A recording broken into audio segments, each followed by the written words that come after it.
राज ठाकरेंविषयीची श्रद्धा कमी होणं हे पॉसिबलच नाही. राज ठाकरे ते राज ठाकरेच आहे, त्यांची जागा कोणी घेऊ शकत नाही. यांनी स्वतः रात्रीचे पण त्या बॉडी घेऊन आपल्या गाडीमध्ये जायचे. तर मृत्यू ज्यावेळेस व्हायचा तर लोक त्याला साधे मृत्यू जाळायला पण येत नव्हते. त्या ठिकाणी अक्षरशः आम्ही बॉड्या उचलल्यात. सत्तेत राहण्याचं महत्त्व नाही, नगरसेवक पहिले पद घेणं गरजेचं होतं आणि मग दुसरा विषय तो मग सत्तेचा. आणि जर दोन्ही गोष्टी जर या ठिकाणी भेटत असेल, म्हणजे शिवसेना या पक्षातून मिळत असेल, आणि जसं मी तुम्हाला तर DNA एकच आहे, काय वेगवेगळे नाहीत, तर त्यामुळे मी शिवसेना एक बंधन बांधून घेतलं माझ्या हाताला. उद्या निवडून आल्यानंतर नगरसेवक प्रदीप गोडसे बदलणार तर नाहीत ना? नमस्कार, मीडिया भारत न्यूजमध्ये आपलं स्वागत. मी आहे प्रफुल्ल केदारे.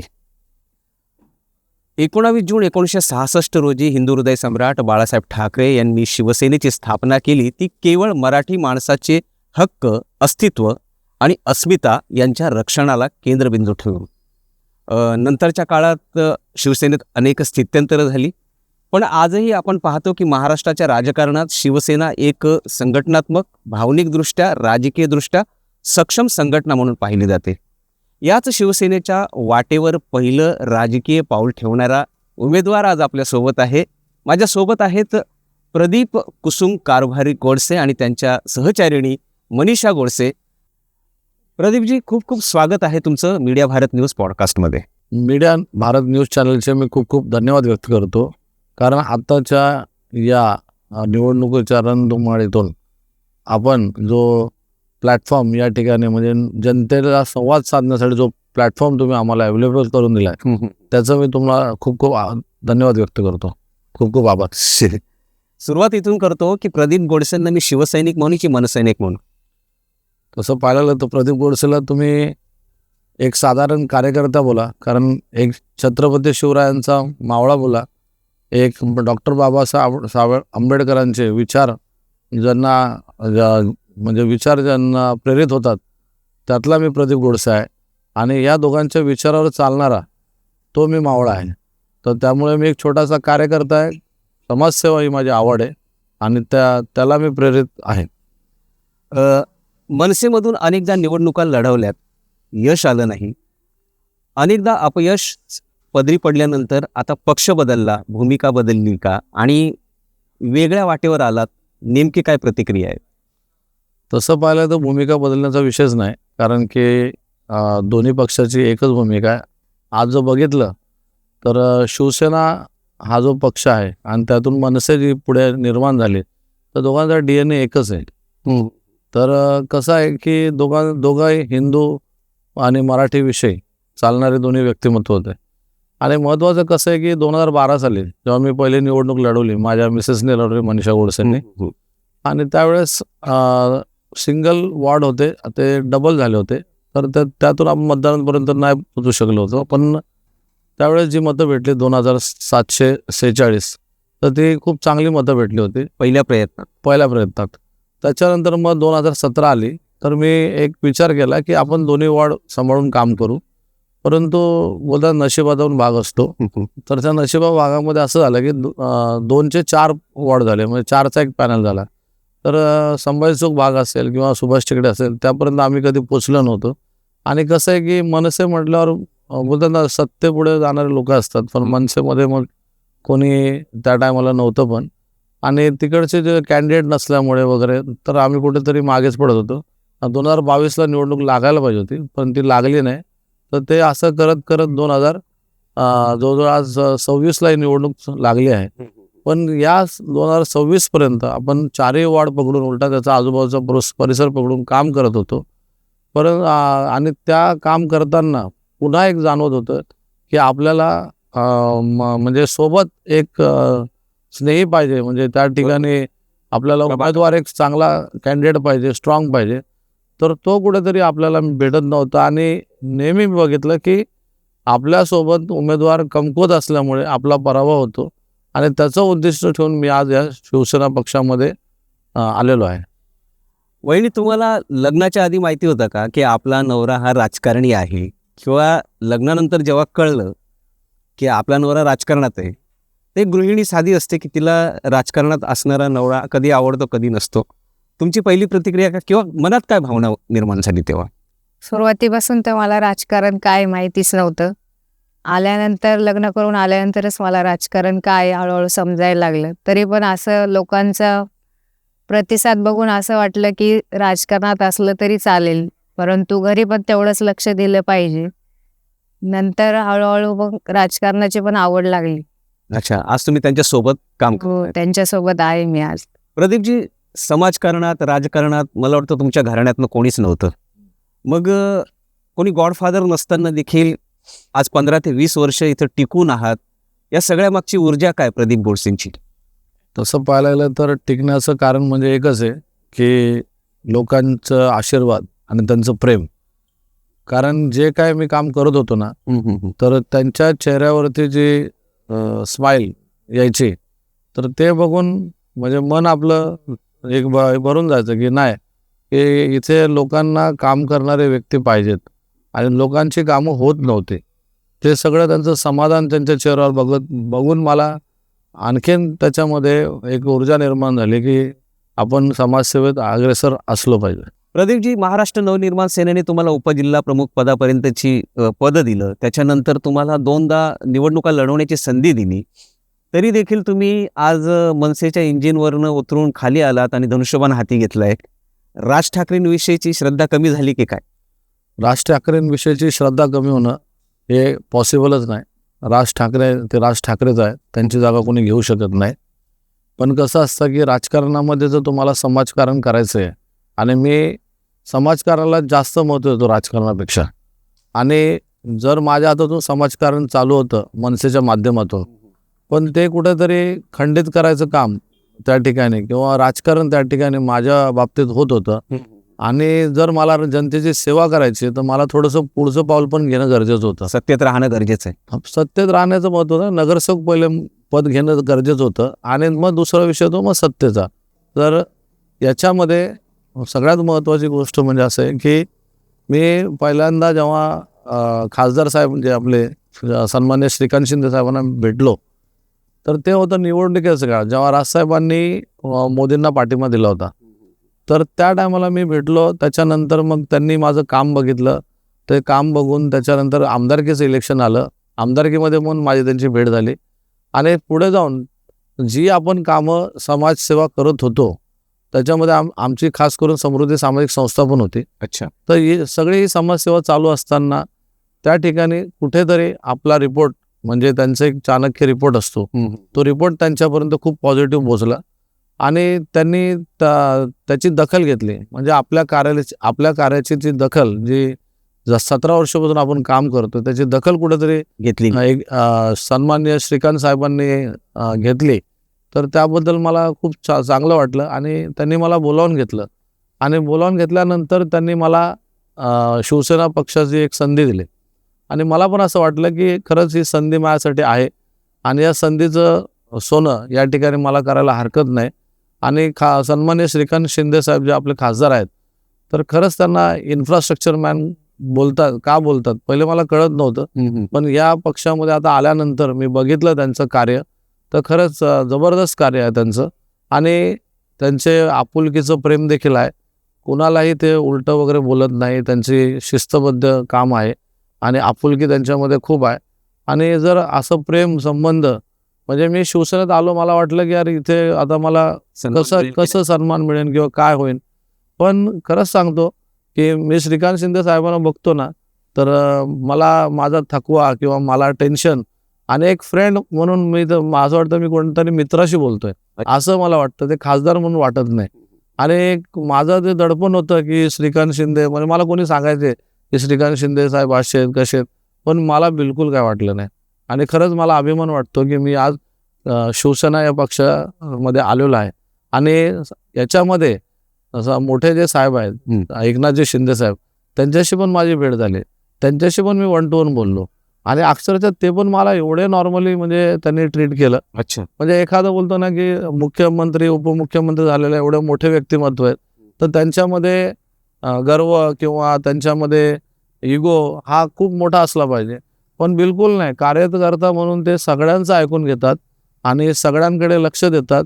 आणि मेन म्हणजे सगळ्यात म्हणजे की प्रत्येक आपल्या भागामध्ये काय काय चाललं आहे आणि कोण चांगलं काम करतंय, कोण त्या ठिकाणी पक्षाबरोबर एकनिष्ठ नाही, हे सगळं त्यांच्याकडे रिपोर्ट ते बघत राहतात, सगळीकडे लक्ष ठेवून सर्व लक्ष ठेवून असतात. आणि ते मी बघितलं की याचीच दखल जी आहे साहेबांनी माझी घेतली आणि आज मला शिवसेनेची संधी दिली. एवढं सोपं नाही की आज शिवसेनेला शाखाप्रमुख पद घेणं म्हणजे आपल्याकडे कोणत्या पक्षामध्ये तुम्ही गेले तर उपशहर, शहर, उपजिल्हा असं पद इझिली भेटून जातं, कारण पक्षामध्ये कार्यकर्ते नसतात. पण या ठिकाणी म्हणजे आपल्या कामाला प्रेरित होऊन आणि त्याची दखल घेऊन मला आज या ठिकाणी थेट जनरलमधून मला संधी दिली आहे, तरी माझ्यासाठी खूप मोठी गोष्ट आहे आणि आनंदाची गोष्ट आहे. आजही मी तुमच्याशी इंटरव्ह्यू देतोय ना, मला आजही विश्वास होत नाही की मी शिवसेनेच्या चिन्हावरती आणि ते पण जनरलमधून मी निवडणूक लढवत आहे. वहिनी, तुम्ही सुरुवातीच्या काळात प्रदीप यांच्याशी जोडले गेल्यानंतर महिलांमध्ये जास्त दिसतात. तुम्ही जवळजवळ 30 ते 35 महिला बचत गट उभे केलेले आहेत, महिलांसाठी विविध कार्यक्रमांचं आयोजन करत असतात.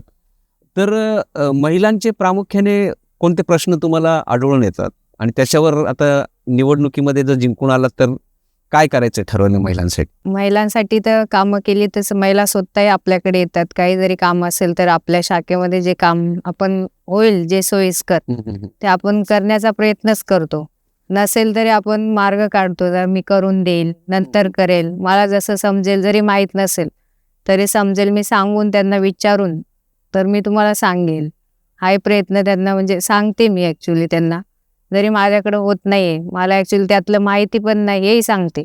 मी तुम्हाला माहिती करून मी तुम्हाला उद्या बोलवेल आणि सांगेल. आणि ॲक्च्युली जास्त गरजू महिला आहे, तर गरजू महिलांना कसं घर बसल्या थोडंसं काम, त्यांची जास्त इच्छा आहे, ज्या माझ्या बचत गटातील महिला आहे, का मी बाहेर जाऊ शकत नाही कामाला, परंतु तुम्ही जर मला थोडंफार कामाची 2-3 तास असं काही असेल घर बसल्या काम, तर ते मला दिलं तर खूप चांगलं आहे. अशी महिलांची मागणी असते. अशी महिलांची मागणी. आता ते बोलतात आम्हाला काम पाहिजे, तर बाहेर त्या जायला शक्य नाही त्यांना, घरचा परिवार बघून, मुलं बघून, मुलांना सोडणं आणण्यापासून. तर त्यांना दुपारचा थोडाफार वेळ भेटतो, तर त्याच्यामध्ये मला थोडंसं घर चालवण्यासाठी थोडं जर काही मिळालं म्हणजे असं स्वयंरोजगाराचं साधन उपलब्ध करायचं. करून द्या. मी स्वतः काहीतरी कारखाना टाईपमध्ये या आपल्याला काही आणायला होईल चौकामध्ये उभारून, तुम्ही माझ्याकडे येऊ शकता कामासाठी, या मी घरी देईल, पण तो प्रयत्न तुमच्यासाठी नक्की करेल, हे तर आश्वासन दिलंय. पण अजूनही आपण असं बघतो की महिला पाहिजे तसं राजकारणात येत नाहीये. तुम्हाला काय वाटतं, महिलांनी राजकारणात यायला हवं का? महिलांनी जर स्वतःचा प्रश्न मांडायचा असेल या काही त्यांची अडचण असेल तर ते करण्यासाठी, या त्या जर घाबरत असेल तर ते सोबत येण्यासाठी आणि त्यांचा प्रश्न सोडवण्यासाठी तर त्यांनी खंबीरपणे यायलाच पाहिजे राजकारणात. प्रदीपजी, गेली इतकी वर्ष तुम्ही ज्या प्रस्थापित राजकीय नेत्याच्या विरोधात संघर्ष करत होतात, आज त्याच पक्षाच्या शिवसेनेने, मी उघड नाव घेतो, की तुम्हाला या पक्षामध्ये स्थान दिलेलं आहे, तर मागे वळून बघताना काय वाटतं आता? बघा, जो विरोध असतो ना, विरोध तो राजकीय असतो आणि तो वैयक्तिक नसतो. म्हणजे जो प्रस्थापित मी विरोध करतोय आणि समजा आज तुम्ही बोला की ते आज सोबत आहेत किंवा आज ते बाजूच्या पॅनलमध्ये आहेत, तर तसा विषय नसतो. मग आपला मेन म्हणजे मुद्दा काय आहे की लोकांची सेवा, जे मूलभूत सुविधा नागरिकांना मिळाली पाहिजे ती त्या ठिकाणी देण्यात यावी, ही आपली महत्त्वाची मनामध्ये एक हे असतं की बाई या सगळ्या गोष्टी नागरिकांपर्यंत पोचत नाही आहे, आणि ती खंत नेहमी मनामध्ये राहत असायची. आणि त्यासाठी जो संघर्ष व्हायचा, मग ते तुम्हाला असं वाटतं की आपण वैयक्तिक त्यांचा संघर्ष किंवा पक्षाचा संघर्ष, असं काही संबंध नाही आहे. मूळ महत्त्वाचं काय आहे की समाजसेवेच्या माध्यमातून नागरिकांचे प्रश्न सोडवणे आणि नागरिकांना आजचं जे युग आहे त्या युगामध्ये त्यांना काय लागतंय आणि काय त्या ठिकाणी डेव्हलपमेंट आपल्याला करता येईल, त्या डेव्हलपमेंट करण्यासाठी मला असं वाटतं की आपण प्रयत्नशील असलं पाहिजे. जर मी नगरसेवक आहे, जर मला अधिकार आहेत, मी आज जर महापौर झालो, तर डेव्हलपमेंट शुड बी मस्ट. आणि डेव्हलपमेंट जर आपल्या शहरामध्ये होत नसेल तर त्याचा उपयोग काय? आज मी तुम्हाला एक उदाहरण सांगतो की आमचे म्हणजे आता माझे गावचे येतात, गावावरून लोक, तर ते आज एवढ्या वर्षांनी येऊन पण ते म्हणतात तुमचं उल्हासनगर जसं आहे तसंच आहे, काय बदललंच नाही, तीच गल्ल्या आहेत, ते छोटे रस्ते, तर आपलं डेव्हलपमेंट होणार कधी? आज उल्हासनगरचे जे लोक आहेत ती सोडून कल्याणला चाललेत, बदलापूरला चाललेत, काही जण अंबरनाथला चाललेत. तर हे जे आपलं जे डेव्हलपमेंट थांबलं आहे त्याच्यामुळेच लोक सोडतायत ना. आणि याचं जबाबदारी कोणीतरी घ्यायला हवी ना. आज काही जण तर स्वतःला कार्यसम्राट म्हणतात. तर तुम्ही कार्यसम्राट स्वतःला जर म्हणताय, कार्यसम्राट नगरसेवक, मग तुम्हाला सगळ्यात महत्वाचं की आपली स्वतःची पाणी योजना आपण घेऊन नाही आलोय. आजही आपल्याला पाण्याची वेळ निश्चित नाही, बऱ्याच गोष्टींपासून आपण वंचित आहोत. म्हणजे अनेक समस्यांपासून आपलं उल्हासनगर घेरलं. अहो किती समस्या आहे उल्हासनगरमध्ये. तर निश्चित प्रामाणिकपणाने काम करून मॅक्झिमम समस्या सोडून या ठिकाणी एक सुंदर चांगलं उल्हासनगर करण्याचा प्रयत्न करू. पण बोलतात ना, सुरुवात आपल्या घरापासून व्हायला पाहिजे. तर पहिले माझ्या वाडापासून ती सुरुवात होईल आणि ती शहरापर्यंत नेईल. म्हणजे भविष्यामध्ये त्या नेत्याचं आणि तुमचं मनोमिलन बघायला मिळेल. मी तेच बोललो की मनोमिलनचा विषय नाही. ते पण एक म्हणजे आजच्या राजकारणातील एक मोठे व्यक्तिमत्व आहे. ते पण लहान नाहीत. त्यांचा पण आम्हाला आदर आहे. आणि जो संघर्ष तुम्हाला मी अगोदरच सांगितलं की तो राजकीय नसून किंवा हे आपलं फक्त आमच्या प्रश्नांसाठी, मूलभूत प्रश्नांसाठी तो विषय होता. आणि आज जर ते सोबत आहेत तर त्यांना सोबत घेऊन काम करू ना. काय अडचण त्याच्यामध्ये. आणि मला वाटत नाही की मी त्यांना स्वतः भेटलो पण, आणि मला काय वाटत नाही की ते त्यासाठी प्रयत्नशील नाही. ते पण बोलले की आपण मिळून काम करू, काय त्याच्यामध्ये दुमत नाहीये. आणि निश्चित बोलतात ना, शेवटी शिक्षणाचा एक भाग पण पडतो. आज एज्युकेटेड लोक, मी तर म्हणेन आजच्या युगाला सांगेन की मॅक्झिमम नवीन लोकच निवडून द्या. कारण नवीन जेवढे लोक येतील ना, म्हणजे यंग जनरेशन आजच्या म्हणजे पिढीला किंवा आजच्या जनरेशनला हवी आहे. कारण यंग जनरेशनला आज काम करायची इच्छा असते, बरोबर आहे. पण त्यांना तो प्लॅटफॉर्म भेटत नाही. आज मी एवढी धडपड करत होतो की कुठेतरी मला प्लॅटफॉर्म भेटेल आणि मी त्या माध्यमातून काहीतरी वेगळं करेन चित्र, की जे नागरिकांना हवं आहे, पण मला प्लॅटफॉर्म भेटत नव्हता. आणि निश्चित सांगतो की देवाच्या कृपेने असेल, तर श्रीकांत शिंदे साहेब असतील किंवा एकनाथ शिंदे साहेब, त्यांच्या माध्यमातून मला शिवसेनेचा प्लॅटफॉर्म मिळालेला आहे. आणि निश्चित सांगतो या प्लॅटफॉर्मची मी म्हणजे मदत घेऊन एक चांगलं सुंदर आपला प्रभाग त्या ठिकाणी निर्माण करेन. आणि माझी खरंच सांगतो स्वप्न आहे की मी तर म्हणाले ठाणे जिल्हा वगैरे, पण उल्हासनगरचे कमीत कमी आजूबाजूचे वॉर्ड असतील किंवा 1 नंबरवरून 5 नंबर बसून आपला प्रभाग कसा बनवला आहे, किती सुंदर बनवला आहे किंवा कसं डेव्हलपमेंट केलं आहे ते बघायला तरी लोक येतील किंवा तिथले नगरसेवक येतील, असं माझा हेतू आहे, संकल्प आहे, नक्कीच आहे.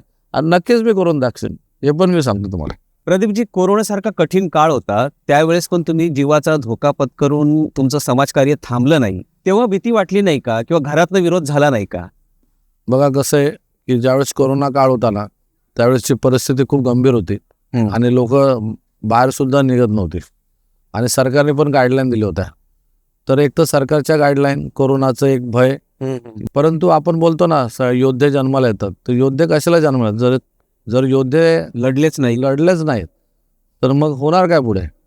तर त्या योद्ध्यामध्ये, आणि मी काय योद्धा असं मी स्वतःला समजत पण नाही. ते आता काय जणांनी संबोधले कोरोना योद्धा, असं काय नाही. तुम्ही बरंच सांगतो तो विषय की आपल्या मनामध्ये एक पाहिजे की आपण लोकांसाठी काहीतरी केलं पाहिजे.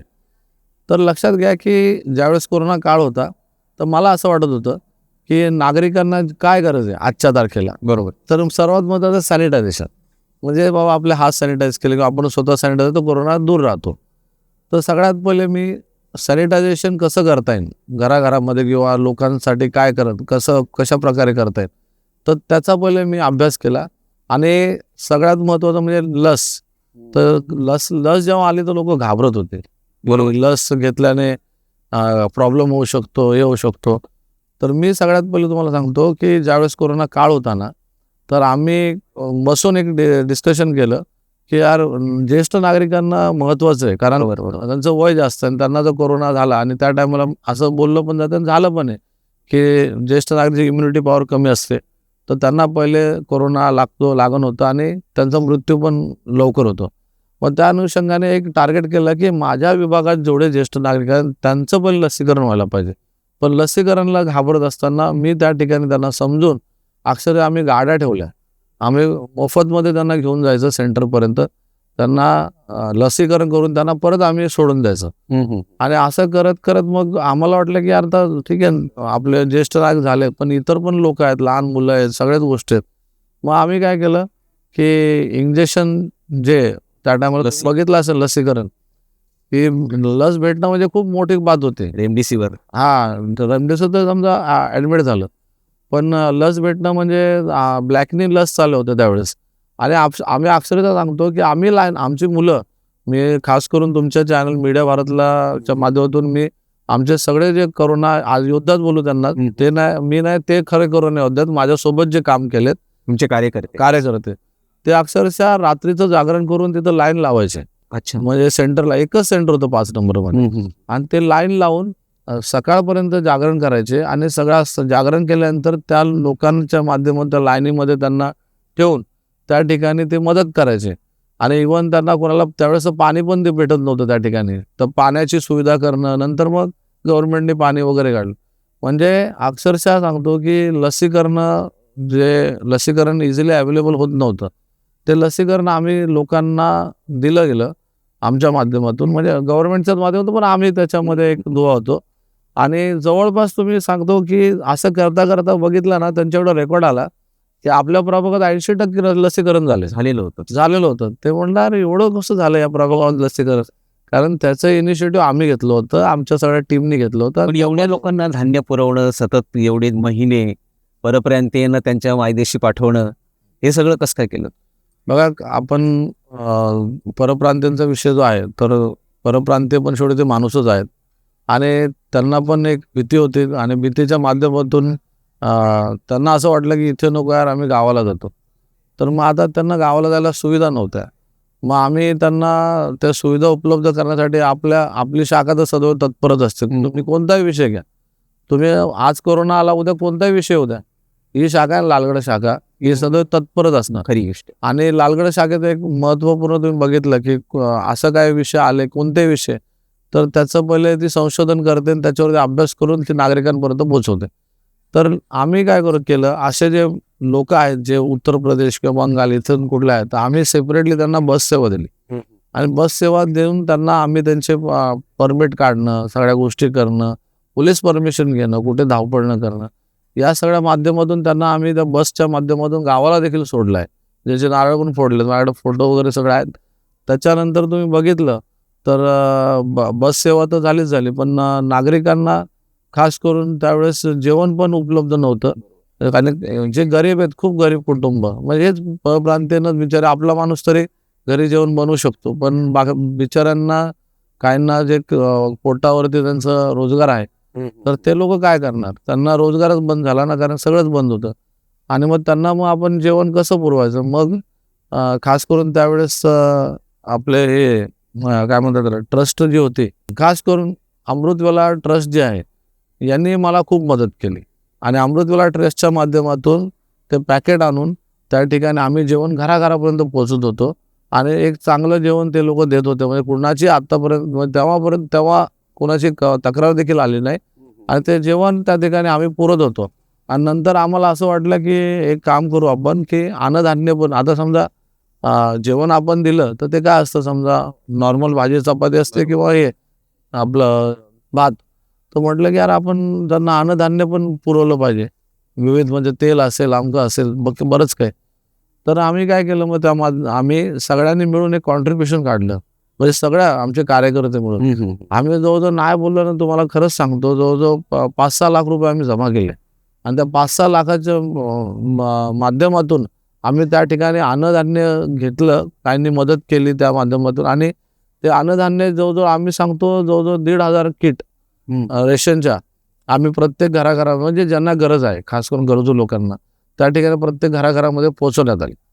प्रदीपजी, आता कॉन्ट्रीब्युशनचा विषय आला म्हणून मी विचारतोय तुम्हाला, की गेली 15 वर्ष आपण पाहतोय तुम्ही सतत उपक्रम राबवत असता, विविध जाती धर्माचे सण सोहळे साजरे करत असतात, देखावे असतात.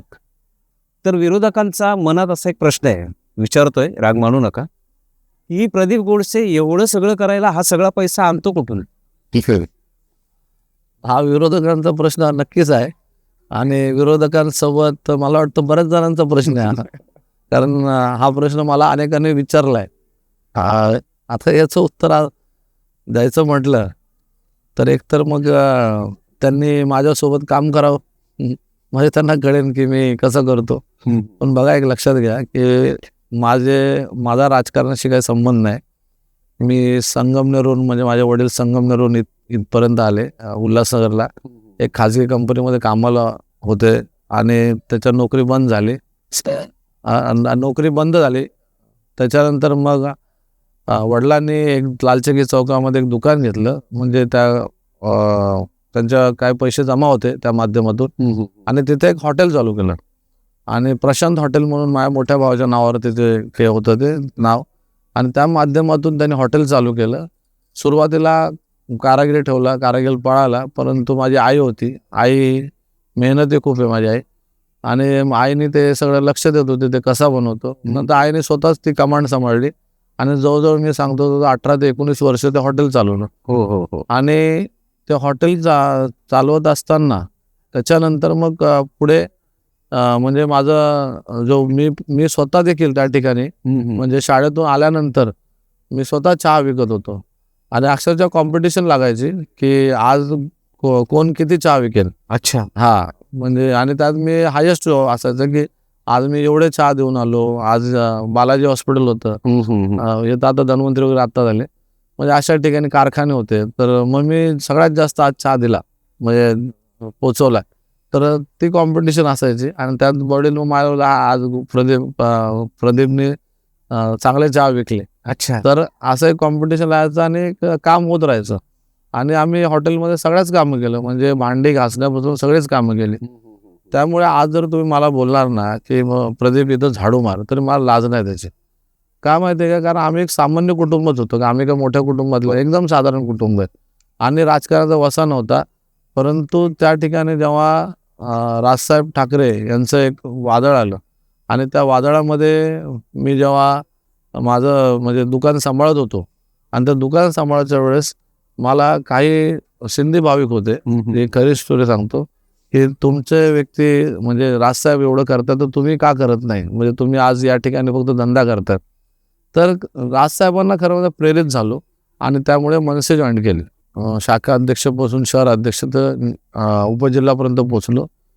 आणि अक्षरशः ज्यावेळेस मी पहिला कार्यक्रम घेतला, मला आठवतं की माझं पहिलं पत्र मी अजून पण जपून ठेवलं.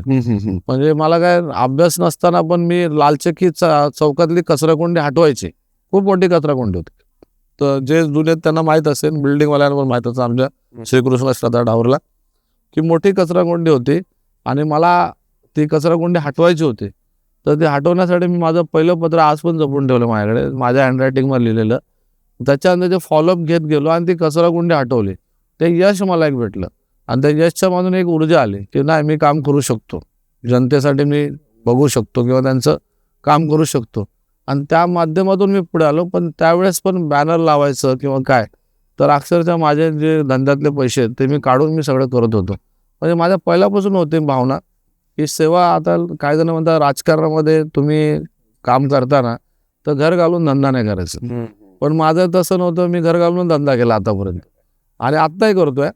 कारण त्यावेळेस मी सांगतो, माझ्या धंद्यातून पैसे काढून मी बॅनरला पैसे द्यायचे, सगळ्या गोष्टी मी करत होतो धंद्यातूनच.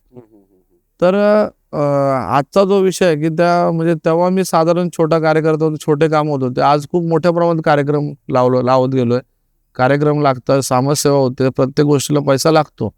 पण त्याची एक लक्षात घ्या, पैसा सगळ्यांकडे असतो, पण खर्च करायची दानत असली पाहिजे. आज मी तुम्हाला सांगतो, मी कोणी आजच्या तारखेला एकदम गरीब पण नाही. पण कसं असतं माहिती आहे का, माणसामध्ये एक हे पाहिजे मनामध्ये की आज मला समाजसेवेला काहीतरी पैसे आपण अर्पण करू. ती एक भावना मनामध्ये असली पाहिजे. तोच व्यक्ती समाजकारण करू शकतो. दुसऱ्यांच्या पैशावरती राजकारण करणं खूप सोपं असतं, पण स्वतःचे पैसे घालून कोण नाही करू शकत. निश्चितच. पण त्यातला मी आहे. मला काय वाटतं की जर चहा विकणारा पंतप्रधान होऊ शकतो, नाही, हा प्रदीप गोडसे चहा विकणारा नगरसेवक तर निश्चितच होऊ शकतो. नाही, एवढं मोठं मी तर नाही पंतप्रधान वगैरे. आणि मी कधी चहा विकून पंतप्रधान ते बनले म्हणून मी त्यांची उपमा मी नाही कधी घेतली. कारण ते व्यक्तिगत वेगळे. माझा नगरसेवक तर बनू शकतो की नाही? ना, काय नाही बनू शकत. ते चहा विकणारच का पाहिजे, तो कोणी बनू शकतो. ज्या पद्धतीने तुम्ही म्हणाले की मी घर घालून राजकारण करतोय, तुमच्या वाढदिवसाला सगळ्या उल्हासनगरला मिसळ खायला बोलवत आहे. म्हणजे जसं तुम्ही म्हणालात की घर घालून राजकारण करतोय, ह्या सगळ्या राजकारणापायी तुम्ही घराला वेटीस धरता असं नाही वाटत का तुम्हाला? नाही नाही, माझ्या घरामध्ये पण असं काय नाही. माझ्या घरचे पण, मी समाजसेवा करतो तर त्यांनी कधी मला अडवलं नाही. म्हणजे मी त्यांच्याकडे आजही काय पैसे मागितले तर ते मदत करतात. आणि एक लक्षात घ्या, शेवटी आपण वरती काय घेऊन जाणार आहे. आज आपण जर आपल्या धरतीला, आपल्या मातीला आणि इथल्या जर लोकांना आपण सेवा देऊ नाही शकलो, किंवा आपल्यामधून काहीतरी एक समाजकारण पाहिजे, प्रत्येकाच्या मनात पाहिजे. प्रत्येक व्यक्ती जन्म घेतो ना, त्याने स्वतःमध्ये एक बांधलं पाहिजे की यार मी 1 रुपया कमवतो ना, तर मी त्यातून 4 आण्याचं समाजसेवा तरी करू. तर माझ्या घरामध्ये पण तेच आहे. काय असं काय हे नाही की आम्ही कंजूस आणि हे. तर त्या माध्यमातून मला घरच्यांनी खूप मदत केली. मी आजही म्हणतो, आज कोण वाटप असेल किंवा काही असेल, मी प्रत्येक वेळेस त्यांच्याकडून पैसे मागितलेत. कधी असं झालं नाही की पैसे मागितले नाही. पण त्यांनी पण मला कधी पण म्हणजे त्यांनी अडवलं नाही. त्यांनी मला कधी कधी थोडंसं होतं की बाबा एवढे पैसे का, पण असं काय नाही की त्यांनी मला मदत केली. आणि खरंच आज माझ्या आईवडिलांची पुण्य आहे की त्याच्यामुळे आज इथपर्यंत पोचलो. आणि माझं लग्न झाल्यानंतर माझ्या मिसेसने, म्हणजे मनीषाने जी साथ दिली, तर त्यांची साथ मिळाल्यानंतर आज मी इथपर्यंत पोचलेलो. तुमची काही तक्रार आहे का? हा 12-12 तास बाहेर असतो, 18 तास पण बाहेर असतो, राजकारणामुळे तुम्हाला वेळ देत नाही, घराला वेळ देत नाही, तुमची काही तक्रार आहे का? नाही, आता राजकारणात तर आहेत, तर काही जर समस्या असेल, कोणाचे जर असेल, तर मी विचारून घेते त्यांना पहिले कुठे आहे, काय आहे. मला पण भीती वाटतेच ना, कुठे आहेत, एक कॉल करून जर असेल खरंच अडचण, कोणाची सोडवत असेल या कुठे अडकलेलं असेल, काही जर असेल त्यांचं काम चालू, तर नक्कीच तिकडे वेळ दिला तर जाऊ द्या. आपण आपल्यासाठी आणि समाजकारण करतात, तर तेवढा वेळ तर देणं गरजेचं आहे. नेहमीच नाही, पण कधीतरी राहतात बाहेर. कोरोना काळामध्ये जर तुम्ही बघितलं आणखीन एक, तर त्या ठिकाणी मृत्यू व्हायचे. तर मृत्यू ज्यावेळेस व्हायचा तर लोक त्याला साधे मृत्यू जाळायला पण येत नव्हते. त्या ठिकाणी अक्षरशः आम्ही बॉड्या उचलल्यात. त्या बॉड्या उचलल्यात, त्यांना ॲडमिट केलं आहे. कोरोना झाले तरी त्यांना आम्ही उचलून गाडीत टाकून ॲम्ब्युलन्सपासून त्यांच्या हॉस्पिटलपर्यंत त्यांना नेलं आहे. स्मशानभूमीमध्ये गेलं, आम्ही बॉडी रॅप केली आहे. आता हे काय म्हणते का, म्हणजे व्हिडिओ काढणं, या सगळ्या गोष्टी आपल्याला पटत नव्हत्या की एखाद्याचं आपण काम करतो तो जाहिरात करावी. काही जण जाहिरात करतात त्याची.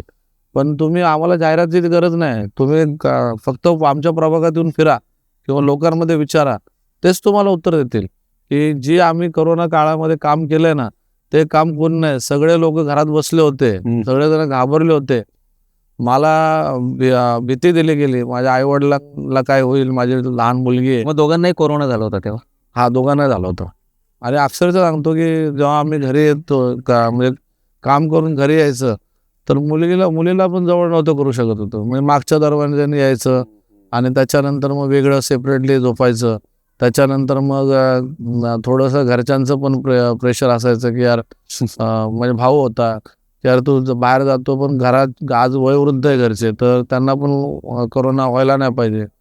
कोरोनामध्ये तर खूप केलं सर्वांनीच. यांनी स्वतः रात्रीचे पण त्या बॉडी घेऊन आपल्या गाडीमध्ये जायचे. आल्यानंतर तर भीती वाटायची. मुलगी माझी, ती असं वयस्कर आहे, आई वडील आहे, तर मुलगी छोटी, तर आल्यानंतर जर भीती वाटते. कारण कसं आहे, त्या बॉडीला घेऊन जाणं, घेऊन येणं, परत जर ज्यांना कोरोना झालाय त्यांच्यामध्ये ते फिरतात दिवसभर. रात्री आल्यानंतर मी त्यांना बोलायची, बाबा व्यवस्थित सॅनिटायझर करा. पण त्यांनी व्यवस्थित काळजी घेतली आणि त्याच्यामुळेच आम्हाला दोघं घेतल्यानंतर जीवाची पण घालमेल तर चालायची. घालमेल तर होत होती. पण त्यामुळे दोघांनाही कोरोना झाला. कोरोना झाल्यानंतर आईवडिलांना तर त्यांनी भावाकडे, म्हणजे दादाकडे सोडलं, आणि मुलगी पण दादाकडेच. म्हणजे आम्ही दोघे स्वतः 15 ते 20 दिवस क्वारंटाईन तर होतोच. पण त्याच्यानंतर पण काम चालूच ठेवलं. असं नाही का त्याच्यावर थांबलं, पण खूप केलं कोरोनामध्ये. आज लोक तेच नाव काढतात जास्त करून, जे लालगड शाखेमध्ये येतात. असं तर ठीक आहे, हे वाटप ते वाटप, पण ज्या वेळेस आपली खरी गरज होती, जीव वाचवणं ही सगळ्यात मोठी समस्या तर ती, बरोबर, जीव वाचवणं हे तर सगळ्यात मोठं आहे. ते पुण्याचं, मी म्हणतो समाजसेवाचं जाऊ दे, पुण्याचं ते, आणि ते महत्त्वाचं होतं. आणि त्यावेळेस जर आपण घरात बसून असेल तर आपलं काय फायदा या दुनियात जगून. मग आपल्याला काम करायचं होतं आणि निश्चित आपण करून दाखवलं. आणि मला अभिमान आहे आज माझ्या जेवढे सैनिक आहेत, ते जेवढे पण आहेत, म्हणजे त्या काळामध्ये माझ्यासोबत होते. नितेश चव्हाण आहे, त्याच्यानंतर पंकज राजगुरू आहे, त्याच्यानंतर सोनू शिंदे आहे, त्याचा भाऊ आहे. असे विविध व्यक्ती आपल्याकडे होते. आणि अक्षरशः मी तुम्हाला सांगतो की त्यावेळेस मी स्वतः खांद्यावरती फवारण्या घेऊन लोकांच्या घरोघरी मारायचं, बरं बाथरूम बसून सगळ्या गोष्टी करायचं, दूर मारायचं, सगळ्या गोष्टी त्यावेळेस आपण केलेलं आजही करतो असं नाही, पण त्यावेळेस महत्त्वाचा दिवस होता. दिवस म्हणजे त्या काळ होता आणि त्या काळामध्ये आपण केलं. आता त्या काळामध्ये असं व्हायचं की यार गोडसे काय करतोय, असं कोण अंगा खांद्यावर घेतोय का, हा स्वतः म्हणजे सगळं घाणेरडं आहे हे ते. पण ते घाणेरडं काय, कोणतंही काम आहे ना छोटं नसतं किंवा ते खराब पण नसतं. माणसाची वृत्ती आणि नजर असते बघण्याची, बरोबर. ती नजर त्याला छोटं कमजोर ते ठरवते. पण प्रदीपजी, राजकारण करता करता तुम्हाला काय वाटलं की आपण देखील लॉ केलं पाहिजे? नाही, त्याच्यामध्ये असं आहे की लॉ पहिलं तर राजकारण आणि कायदा संलग्नच येतो. जसं की केसेस होतात किंवा आपल्याला महापालिकेत आपण जातो तर त्याचं म्हणजे प्रत्येक गोष्टीवर कायद्याचं नॉलेज असलं पाहिजे आणि ते असणं गरजेचं होतं. म्हणून मनामध्ये एक इच्छा होती की लॉ केलं पाहिजे आणि त्यासाठी मी खास करून लॉ करण्याच्या मागे आमचे जे ॲडव्होकेट संतोष धोत्रे साहेब आहे त्यांचं मी या ठिकाणी खास करून तुमच्या मीडिया भारतच्या चॅनलमधून धन्यवाद व्यक्त करतो की त्यांनीच मला ॲडमिशन घेऊन देण्यापासून मदत केली आणि त्यांच्या माध्यमातून आज या ठिकाणी मी लॉ केलेला आहे. त्यावेळेस पण म्हणजे अक्षरशः मला आठवतं लॉची परीक्षा म्हणजे लॉची परीक्षा असताना मला 2दा असा अनुभव आला आहे की मागे गणपती त्याच वेळेस आणि परीक्षा त्याच वेळेस. अच्छा. आणि अक्षरशः रडलेलो पण आहे मी त्यावेळेस की म्हणजे परीक्षा देणं आणि इथं गणपती बघणं दोन्ही जिम्मेदारीचं काम आहे आणि ते गणपती करून मग सगळं हे करून मी ते परीक्षा द्यायला जायचं. पण देवाच्या कृपेने सगळं काय म्हणजे होऊन गेलं. पण तुम्ही याच्या बदल्यात काय देणार आहात? अजेंडा काय प्रदीप गोडसेंचा? या बघा, आज तुम्ही बघितलं तर आपल्या प्रभागात संपूर्ण कुठे अभ्यासिका नाही आणि महानगरपालिकेने एक अभ्यासिका निर्माण केली होती आणि ती अभ्यासिका म्हणजे 3 नंबर साईडला आहे आणि त्या ठिकाणी आपल्याला इथल्या आपल्या जे मुलं आहेत त्यांना जायला तिथं लांब पडतं आणि त्या अनुषंगाने ॲक्च्युली प्रभागामध्ये अभ्यासिका असणे गरजेचं आहे. तर मी त्या ठिकाणी काही वर्षांपूर्वी प्रयत्न केला होता माझ्या स्वखर्चातून, परंतु ठीक आहे त्या ठिकाणी मला अपयश आलं. परंतु आता जेव्हा आपण निवडून येऊ तर माझी एक पहिली संकल्पना आहे की अभ्यासिका म्हणजे मुलांना शिकण्यासाठी अभ्यासिका होणे गरजेचं आहे, ज्याच्यामध्ये मुलं शिकून UPSC MPSCच्या माध्यमातून त्या ठिकाणी एक अधिकारी चांगल्या वर्गामध्ये ते जातील. आज जर बघितलं तर संपूर्ण प्रभागामध्ये गांजाडींचं प्रमाण खूप मोठ्या प्रमाणात आहे आणि मुलं वाईट लाईनीकडे चालले. तर कुठेतरी त्यांना एक चांगला मार्ग देणं, म्हणजे ते काय गांजाडी स्वतःहून झालेले नाही, जन्मतच नसतात, पण त्यांना ती वेळ असतो, तो प्रसंग असतो, उन्हाळकीपणा असतो, त्याच्यामध्ये होतात.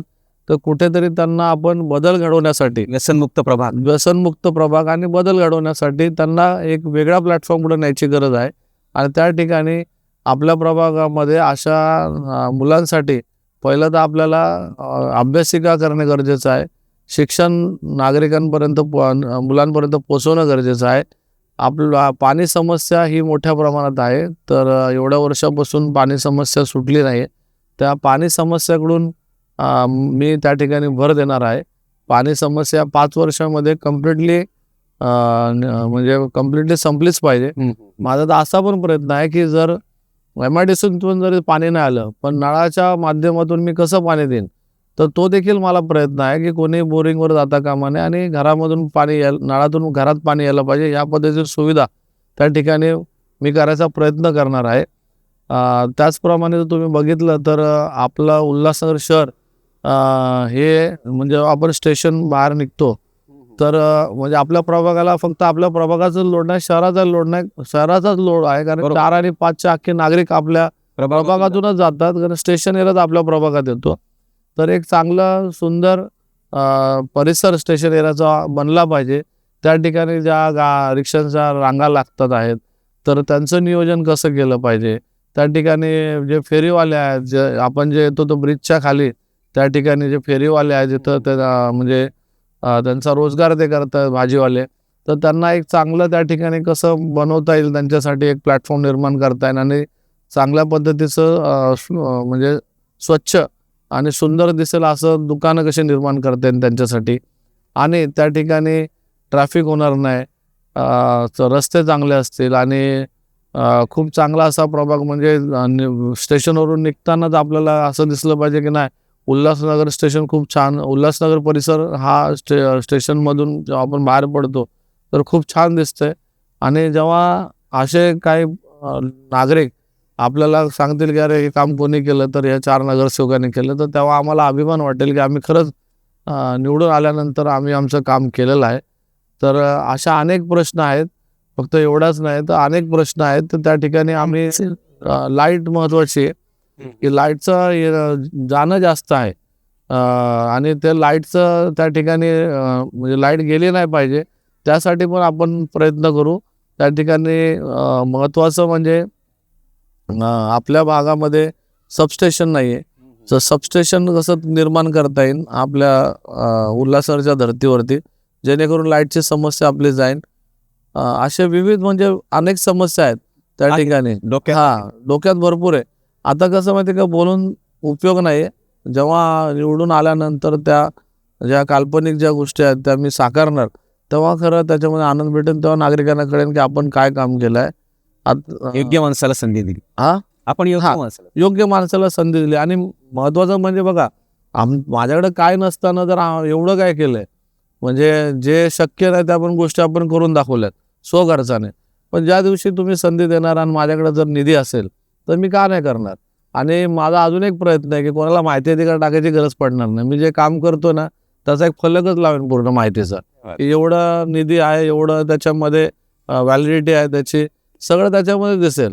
हे नावं बिवं टाकतात नाही का, उद्घाटन केलं अमकं तमकं, अरे तुम्ही ते नावं टाकता त्याच्या खाली तुम्ही तुमचं हे तर लिहा किती कालावधीसाठी ते टिकणार आहे काय. लोकांना मी सगळं पारदर्शकतामध्ये ठेवणार आहे.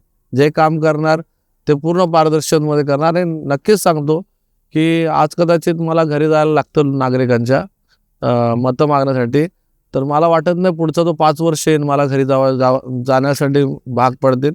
लोक मला घरात बसून पण निवडून देतील असं कार्य मी करणार आहे. आणि त्याच्या पलीकडे जर मला आणखीन संधी मिळाली तर मी नक्कीच सांगतो आपला प्रभाग नाही, उल्हासनगर तो सोनं करून दाखवेल, एवढं नक्की.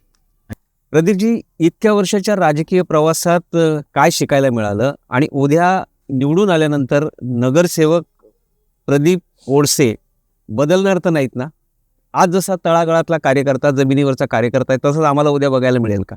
100% तुम्हाला प्रदीप गोडसे हा जमिनीवरचा कार्यकर्ताच बघायला भेटणार आहे. आज पद येतात जातात, उद्या मी नगरसेवक बनेन, त्याच्या पुढे कदाचित मी म्हणजे जाईन माझे. पण आपल्या नागरिकांपर्यंत म्हणजे त्यांच्यापर्यंत पोचणं आणि त्यांची सेवा करणं आणि त्यांच्या मूलभूत जे प्रश्न आहेत ते पार पाडणं, त्यांच्या प्रश्नावरती उपाययोजना करणं, हे निश्चित मी नजर ठेवणार त्याच्यावरती. आणि लोकांना वेळ देणं खास करून, तर ते पण मी करणार. मीडिया भारतच्या माध्यमातून मी नागरिकांना विनंती करेन की धनुष्यबाण म्हणजे जो आज चिन्ह मी घेतलंय आणि जो पॅनल बनवलाय, की पॅनल निवडून येणं महत्वाचं आहे. की कुठे तुम्ही दुसरे कुठलं बटन दाबू नका. लोकांना काय, नागरिकांना काय वाटतं गोडसेने काम केलं म्हणून मग गोडसेलाच मतदान करा, तर असं नाही करू. गोडसेने काम केलं तर आज मी पॅनल घेऊन उभा आहे, त्या सर्वांनाच आपण मतदान केलं पाहिजे. आणि एकच चिन्ह जे धनुष्यबाण आहे त्या धनुष्यबाणावरच तुम्ही बटन दाबा, जेणेकरून सगळे जर नगरसेवक निवडून आलो तर आम्ही निश्चित त्या ठिकाणी विकास चांगल्या पद्धतीचा करू शकू. म्हणून मी तुमच्या माध्यमातून तसा नागरिकांना विनंती करतो. आपले जे 4 उमेदवार आहेत त्याच्यामध्ये मी स्वतः प्रदीप कारभारी गोडसे आहे, त्याच्यानंतर कांता विलास पवार आहेत, सूरज सागर सोनकांबळे आहेत आणि ज्योत्स्ना सुरेश जाधव, हे असे 4 उमेदवार आहेत. आणि या 4ची निशाणी धनुष्यबाण आहे. आणि माझ्या सकट म्हणजे आम्ही 4ही लोक भरघोस मतांनी तुम्ही निवडून द्याल ही तुमच्याकडून अपेक्षा करतोय. गेल्या 15-20 वर्षापासून लालचक्की चौकात हाफ पॅन्टवर चहा विकणारा प्रदीप पाहिलाय. आज राजकारणातला, समाजकारणातला ॲडव्होकेट प्रदीप कुसुम कारभारी गोडसे समाज पाहतोय. ते येणाऱ्या काळात एक सक्षम नगरसेवक म्हणून उल्हासनगरमध्ये आपलं स्थान निर्माण करू शकेल का, हे आपल्याला 16 तारखेला बघायला मिळणार आहे.